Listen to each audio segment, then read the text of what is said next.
अहमद हसन का कमेंट आया पिए पहले सारा को सलाम देखण सुनण वाले को आखे मैं परनींदा तेरे नाल या कोई शाबाशी ठीक है ना ते डी ते भी तेरे ते शाबाश जेरे तू जम्मे तर कहना मैं को ए दसा ना तेरा सुने हूँ मैं तेरा ना चाह के ते को ना कई गहला दी ना तो तेरा बहु माशाल्लाह सुने तू ए दसा भाई तर कहण के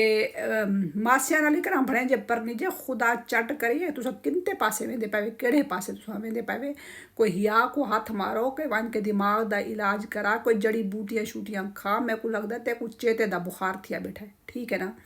ते चेता अपना ठीक करा ते को रिश्ता दा एहतराम पता लग सी नहीं ता इथूं काश ही मोबाइल चू कसम मैं आदियां बे ऑप्शन होवे हाँ ना इथूं ही खला मारना तो मैं तेको भुका के तेरे मुंह दे उत्ते मारा हाँ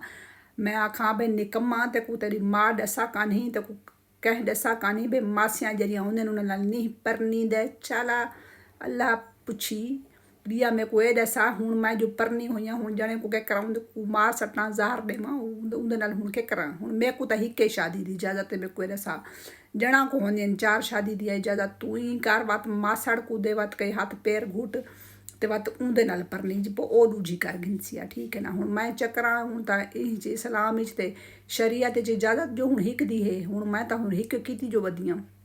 लेट थी गए तू ठीक है ना ते मासियां तू खैंस चई करो मेहरबानी करके डिठा करो भाई कहते नाल मैं केड़ी गाल करना पिया ठीक है ना जैसे नाल उठ के थको एड़ा बरड़ पट्टी खड़े उठ के ते आदे मैं परनी दा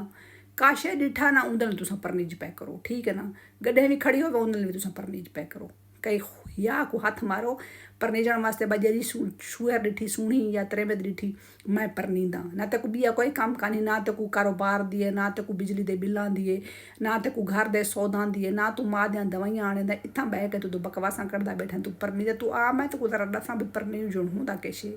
मेरे हाथे होवे ना तो मैं तो कान दे मुंह डालियां 2 सट के आखा बे बचड़ा वन पहले मैं कोई दसा बे केड़ा बिजनेस केड़ा तू करदा पे ते केड़ा कारोबार कीती पी ठीक है ना परनी जोड़ दुनिया का थोड़ा आखिरी काम रह गया पाकिस्तानियों का तो पहले अपने तो कोई ना कारोबार ते बिजनेस का सोचा करो जींदे रहो बहुत शुक्रिया मेहरबानी मजाक को मजाक गिने ठीक है ना।